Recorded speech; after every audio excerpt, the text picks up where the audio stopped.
who benched their quarterback yesterday. Zach Wilson benched in favor of Mike White. Wilson admitted after the news came out that he botched his post-game press conference Sunday when he refused to take accountability for his poor performance against the Patriots. Yesterday, Wilson talked to his teammates, and then he came out and spoke with reporters. Listen to what he had to say. It was the only thing I could think of, the last couple of days. I wanted the opportunity to talk to those guys and really make it from the heart. Were you surprised? You know what? I wouldn't say necessarily surprised because I haven't been doing my job. And, of course, I would like to not agree with the decision and everything, but it comes down to I got to play better. Zach's career here is not over. I know that's going to be the narrative. I know that's what everybody wants to shout out, and that's not even close to the case. The intent, the full intent, is to make sure Zach gets back on the football field at some point this year. When that is, I'll make that decision. I'm going to take it day to day. All right, so since Coach Robert Saleh gave us the narrative, let's run with it. Has Zach Wilson played his last game as a New York Jet? He has not, but, he's on thin ice right now because we've seen this movie before with Sam Darnold, and it turned out that he wasn't a player because the change of scenery didn't help him out either. But really what this was is a teachable moment, right? It's a teachable moment to teach him how you have to be a leader. They said it wasn't about his play, his preparation, but it's about his leadership. And that's the intangibles that you have to have as a quarterback, especially the quarterback of the New York Jets. It wasn't hard to go up there and take accountability for it, but he refused to do so. And this is a teachable moment. And listen, this team is going to, if Mike White continues to play at a high level, you won't see Zach Wilson, but it's not over. Look at every quarterback in this class. Nobody separated themselves. You can say Justin Fields, but he's been running the football. He hasn't been playing the position from the pocket. So whether it's Trevor Lawrence, whether it's Davis Mills, who got benched as well, but we don't care about Houston because they don't matter. Okay, and you talk about Trey Lance. We don't know if those guys can play. He's right there with them. He's a young quarterback. He still has a shot to make it in this league. Just if anybody in Houston is getting up with us this morning, we do in fact appreciate you just as much as we do any other market. Regardless of what Bart says. Damian Woody. The word to Bart Scott does not represent get up. Damian Woody, what do you think of the move to bench Zach Wilson in New York? Well, listen, I think that it was necessary, and Bart touched upon it as far as the accountability is concerned. But, this is also about 52 other guys in that locker room. We talk about, Zach Wilson and how everybody develops at different paces, right? So you look at all the other young guys that came in the draft class, on the one before that, those guys have accelerated, and therefore the team has gotten a lot better in the process. So when you go in the locker room, you look at the other 52 guys, you got to make sure that you tell those guys, listen, we're in it to win it right now. We can't just keep trotting out the same guy who clearly is not getting it done. Now, do I think that Zach Wilson's career in New York is over? No, I don't. I think he'll have a chance to redeem himself. But right now, the New York Jets are in a playoff race, and you got to put the best guy in, at the quarterback position now, give them the best chance to try to get into the playoffs right now. That's what's fascinating about this. Like, if they were 2-8, it would be kind of a different conversation, right? Ninko, if you're one of those other 52 guys in that locker room, what do you need to hear and see from Zach Wilson to get you to buy back into him?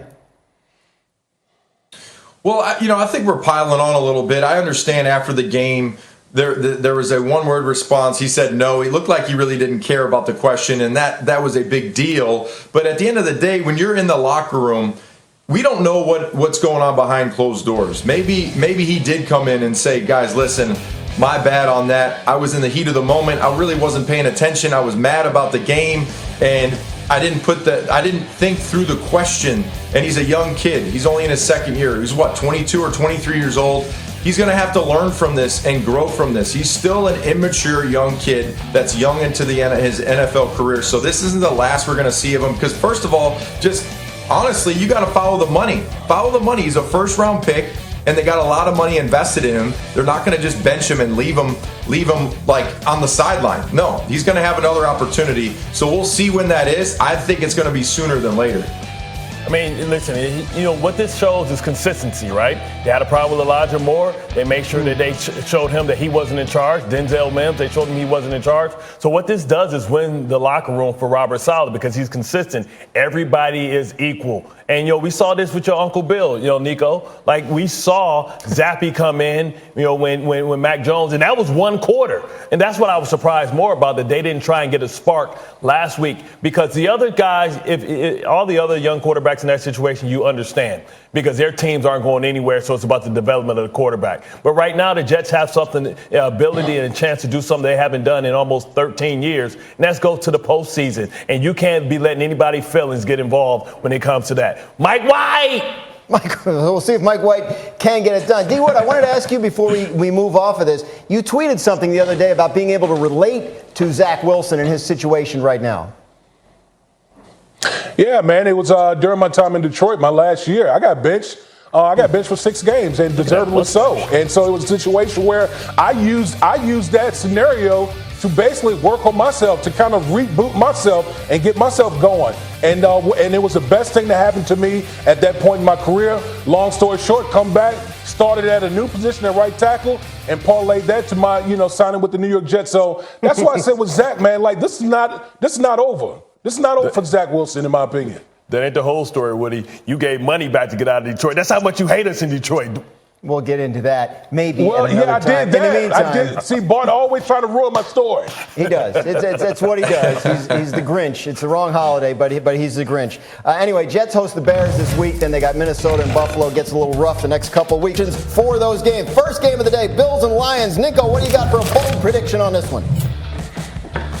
How about Jared Goff outperforms Josh Allen? That's right. What if Jared Goff goes out there and throws 3 touchdowns and the Lions beat the Buffalo Bills? It'd have to be Jared Goff's performance. That's a bold prediction. I agree. That is bold. Bart, what do you got for Patriots Vikings? Oh, for me, it's got to be Kirk Cousins, the rebirth, the bounce back. No, he's not solar power. He can play at night. Tonight, he shows the Patriots just that. Big primetime game for Kirk Cousins. D. Wood, how about Giants Cowboys? What's your bold prediction for this one? Yeah, how about the New York Football Giants on a rush for over 200 yards against this Dallas Cowboys defense? Oh, by the way, the Dallas Cowboys defense has allowed over 200 yards, rushing yards, 2 of the last 3 games. So ground and pound, baby. That's how the Giants like to do it. Giants come into this game pretty beat up on the offensive line, so we'll see how that works out for them against that Dallas defense. But I do want to start with that game, big game of the day, Giants-Cowboys, NFC East, 2 7-3 teams. We picked these games. Let's start by putting the picks up because I think everybody picked the same team, right? Dallas. Everybody took Dallas. Yeah. Everybody expects Dallas to win this game. Giants are outmanned on the line. Dallas is coming off a huge 40-3 victory over the Vikings. But both these teams are 7-3. Yeah. Like, are we underrating the Giants? Like, if the Giants were to win today, let's hit this real quick. If the Giants were to win today, what would that look like? I mean, it would look like uglying the game up, shortening the game, possession. It would look like the Tennessee Titans, okay. only featuring Saquon Barkley. They're going to have to run the football. They're going to have to ugly it up. They're going to have to get turnovers on the other side. Can Wink Martindale draw up a game plan that can be executed and that can take away what they do well? And that's Tony Pollard. Tony Pollard has set the table for the Dallas Cowboys offense. Can Wink Martindale come up with a plan to take him away and force Dak Prescott to beat him in a different way? D. Wood, your bold prediction about how much the Giants would get on the ground, that could be the key, right? If they can just sort of keep the ball away from Dak in that offense? Yeah, I mean, to me, that is the key for the Giants in this game. I think if you're the Giants, you got to muck it up, right? Like, you got to muck up this game, and the way you do it is by running the ball, and we know the Dallas Cowboys are vulnerable against the run on the defensive side. The last thing the New York Football Giants want to be is in 3rd and long with that pass rush. Run the ball, make it ugly, and then in the 4th quarter, see where you're at. That's been the Giants' formula all year, Ninko. Do you think, do they have any shot today? Well, I mean, there's always a puncher's chance, but they have a bunch of injuries. That's tough to overcome when you have all those injuries. And you think about the Cowboys before the matchup against the Vikings, they were just terrible at stopping the run. Then they go into the Vikings and they really stop the Vikings in the running game. So that's really the key to success for the Cowboys. They had to tighten up defensively. Offensively, they had more balance. Dak was playing really good. Then you have Tony Pollard, who basically had his career game last week, 189 yards of total offense.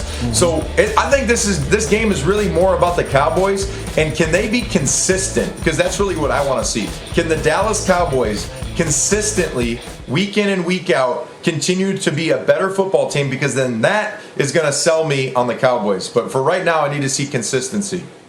Yeah, I think that's the key, right? They're coming off their best game of the year. Yeah. 40-3 over the Minnesota Vikings on the road in Minnesota against a Vikings team that came in hot. So we talk about the Cowboys a lot. I guarantee you tomorrow on the show, no matter what happens, we will be talking about the Dallas Cowboys. So what do you, Bart Scott, need to see from the Cowboys to get you to sort of buy into the idea that last Sunday was who they really are? Because like Nico said, consistency, but I want to see Dak as well be able to facilitate the football. I want to see them scoring in the red zone. I want to see them effective in situational football. This isn't so much about the opponent that they're playing. This is about really tightening the screws up. And I want to see, if Daniel Jones is a part of the run game, if they're able to stop a mobile quarterback. Because remember, the Philadelphia Eagles really isolated Michael Parsons in that RPO game. Now, I know that Daniel Jones isn't the same type of athlete as Jalen Hurts, but you can use some of that game plan. And remember, they're in courtship right now, man. This is like the love connection. Everything is about looking attractive to OBJ. So that's what it's really all about. It's about being, I wonder if OBJ will be at the game.